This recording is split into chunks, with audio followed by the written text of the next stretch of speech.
হ্যাঁ, এটা মিথ্যা। এটা আজকেই বোঝা গেল সবই মিথ্যা।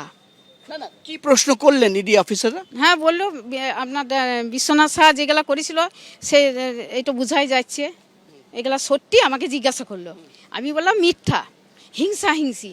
আপনি কি ডকুমেন্ট, কি নথি জমা দিলেন? আপনি প্রবেশ করার সময় সকালে বলছিলেন যে একাধিক সম্পত্তির নথি আপনি জমা দিতে এসেছেন, তো সমস্ত নথি জমা দিয়েছেন? সমস্ত হয়নি, বললো কি বাকি আছে সেগুলা পরে রাখবো, তাই বল। তো কতদিনের মধ্যে দিতে বলেছে? এই 10-15 দিনের মধ্যে। আবার কি ডেকেছেন আপনাকে? না, বললো আমি জানিয়ে দেবো, তাই বলল। জীবন কৃষ্ণ সাহা কোনোভাবে আপনার মাধ্যমে কোনো সম্পত্তি কিনেছেন কিনা এই প্রশ্ন করেছেন তো? হ্যাঁ, জিজ্ঞাসা করেছিল কি, আমি বললাম না, তাই বললো। মূলত কি সম্পত্তি নিয়েই? হুম।